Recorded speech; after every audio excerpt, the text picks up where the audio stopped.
Yo tout le monde, c'est Ilan, j'espère que vous allez bien. Aujourd'hui, on se retrouve pour entamer une petite discussion autour de Célébration, l'extension qui marque les 25 ans de Pokémon. Je suis conscient qu'en ce moment, absolument tout le monde, que ce soit sur YouTube, sur Facebook ou même dans les Discord, parle de cette extension. Et c'est normal, c'est une série très hypée, ça fait depuis le début de l'année qu'on entend parler de Célébration, tout simplement. Il y a eu beaucoup de teasing avec des cartes qui ont leaké en avance. Et du coup, ça a créé un énorme engouement. Beaucoup de collègues youtubeurs ont parlé déjà de Célébration, ont ouvert des boosters, ont ouvert des coffrets.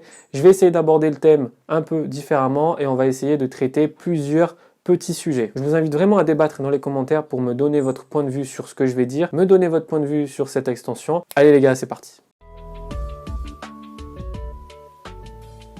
Avant de rentrer dans le vif du sujet, petite piqûre de rappel, Célébration marque les 25 ans de Pokémon, c'est un set composé de 50 cartes. Les 25 premières cartes sont des cartes inédites, il y a des cartes holographiques, il y a des cartes VMAX, il y a des ultra rares, etc. Les 25 autres cartes, donc les 25 secrètes, sont des reprints de cartes Pokémon, on va dire, qui sont mythiques. Je pense notamment au trio set de base, à savoir Florizarre, Tortank, Dracofeu. Le bloc X est mis aussi en valeur avec des cartes X comme le Gardevoir, mais aussi le Noctalistar qui est une carte extrêmement rare. Quand je dis extrêmement rare, je parle de la carte originale bien sûr. Donc à partir de là, la recette peut que fonctionner puisque ce sont des reprints de cartes légendaires. Toutes les générations ont été mis à l'honneur, donc du coup, chaque personne peut trouver son compte dans Célébration. Maintenant, je vais vous expliquer pourquoi, à mon sens, Célébration, c'est l'une des extensions les plus surcotées. Alors ça n'engage que moi, si vous souhaitez débattre dans les commentaires, on peut débattre, c'est vraiment mon point de vue, donc libre à vous de ne pas penser la même chose que moi. Donc comme je vous disais, c'est vraiment surcoté à mon sens. Premièrement, il n'y a que 50 cartes dans le set. 50 cartes dans le set, honnêtement, c'est vite complété. Je pense qu'en ouvrant 50 boosters, vous avez déjà fait le tour et vous allez vous retrouver avec beaucoup de doubles. En ce sens, pour moi, c'est vraiment surcoté puisque du coup, vous allez prendre un plaisir immédiat à ouvrir des boosters qui sont vraiment sympas, mais au bout d'une semaine, vous allez faire le tour et vous allez passer à autre chose. Certaines boutiques ont sorti du Célébration en avance, donc je pense à Pick Toys qui a pop des coffrets, notamment des coffrets Dracofeu, tout ça.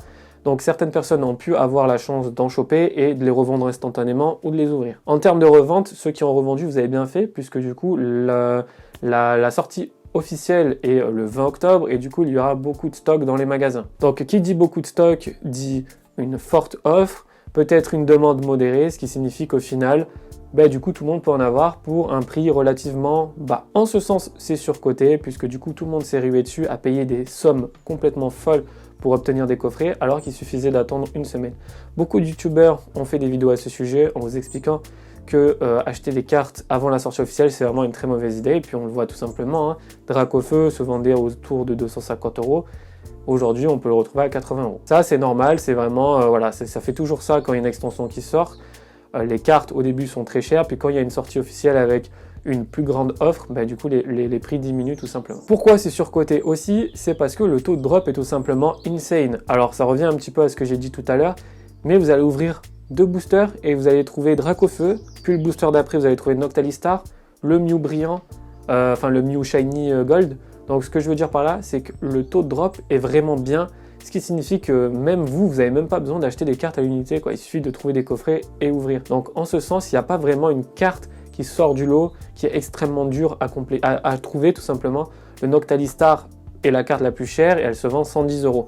Donc au fur et à mesure du temps, le prix va diminuer et tout le monde pourra en avoir. Donc voilà pourquoi c'est pour moi une extension surcotée. Attention, je dis surcotée, mais je dis pas que c'est une extension qui est mauvaise. Au contraire, c'est une extension incroyable. Avoir des cartes anciennes, ouvrir un Dracofeu set de base aujourd'hui, ça fait toujours quelque chose.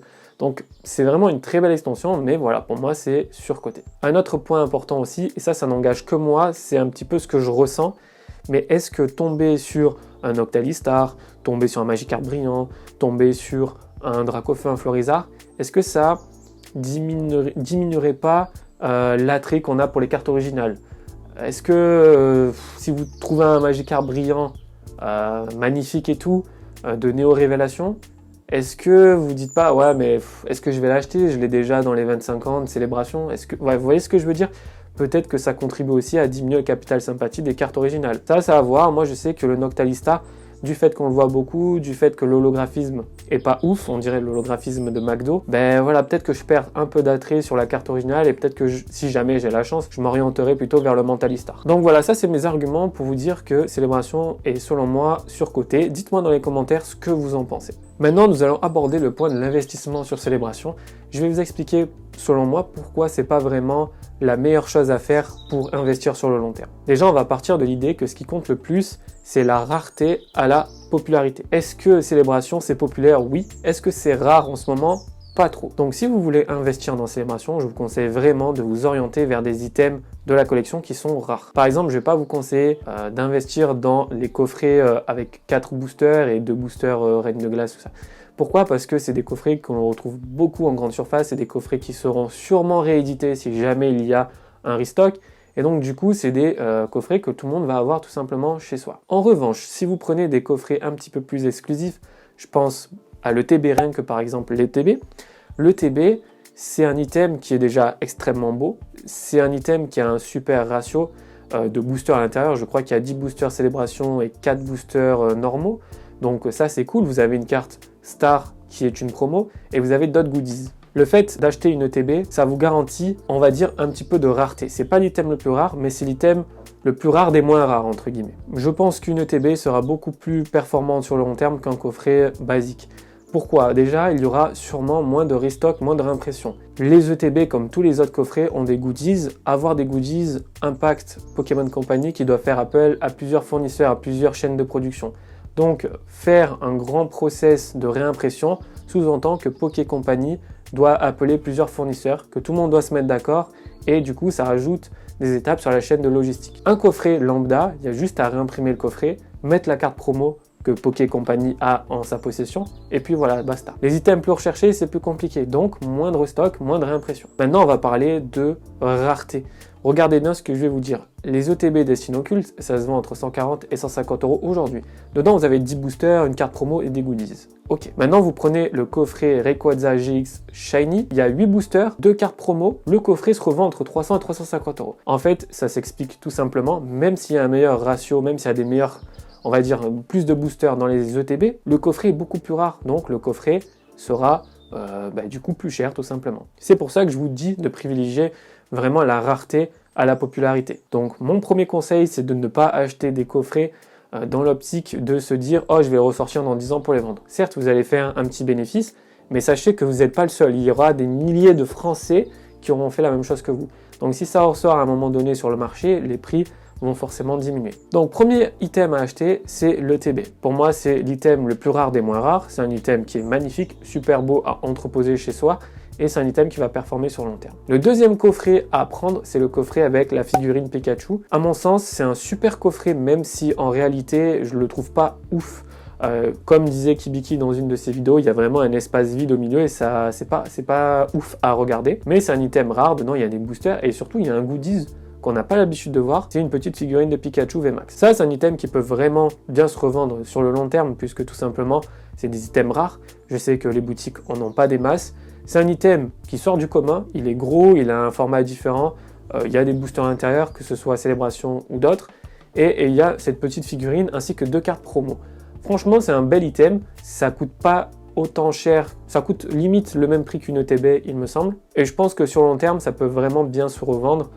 J'ai vu des prix à entre 180 et 200 €. Je pense que sur le long terme, on atteindra les 350 €, ouais, je pense. Et comme je vous disais, vu qu'il y a un item supplémentaire, à savoir une figurine, du coup, ça serait un peu plus compliqué pour faire des réimpressions. Donc, ça serait un item assez rare et un item qui se revendra plus cher. Je reviens en arrière, mais pour les ETB, on est aux alentours des 150 € aujourd'hui. Je pense qu'on se stabilisera autour des 180 200 € parce que c'est un item qui est quand même trouvable. D'ailleurs, j'ai pu en avoir quelques-unes. Ensuite, le meilleur item à acheter, c'est l'Ultra Premium Box. Donc, cette box-là est introuvable aujourd'hui. Mais si vous l'avez, faites-moi plaisir.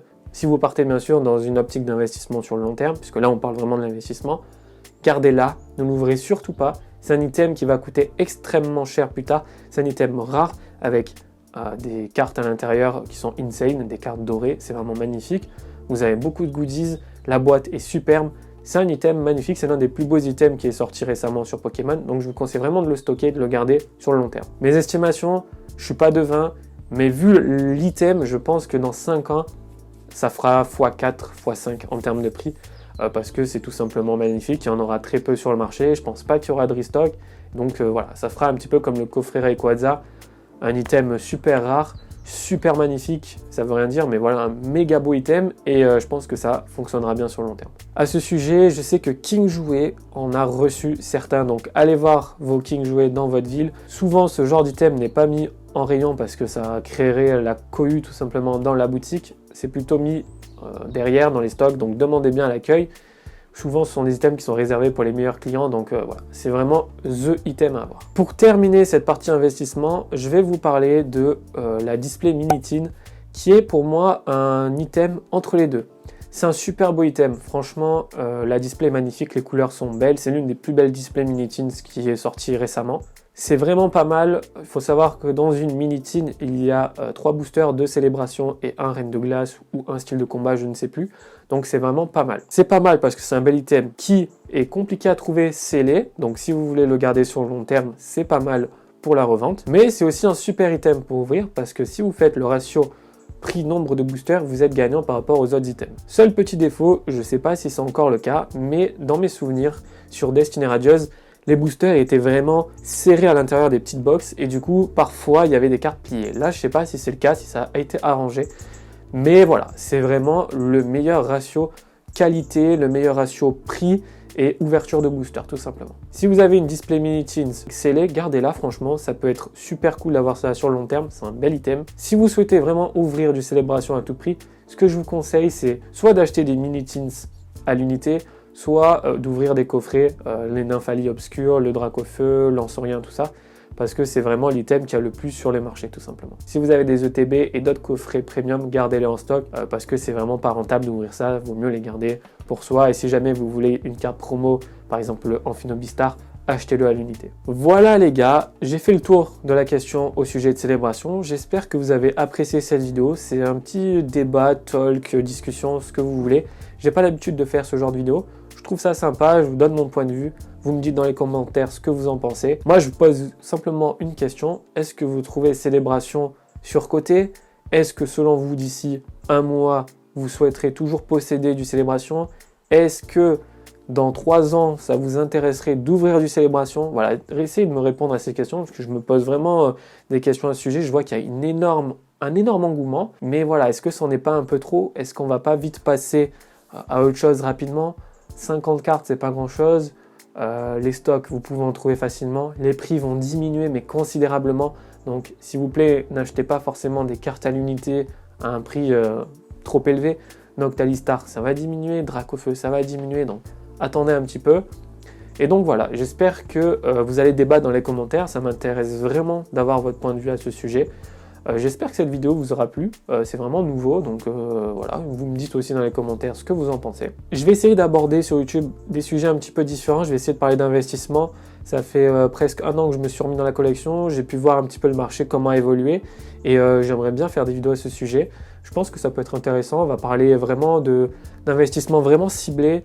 J'ai des idées de vidéos en tête, là je vais essayer de les tourner rapidement. Voilà, j'essaye de donner un petit souffle nouveau à la chaîne et essayer de parler de sujets un petit peu différents. Donc voilà, j'espère que vous allez apprécier. Moi je vous dis à très vite pour une nouvelle vidéo. Ciao tout le monde!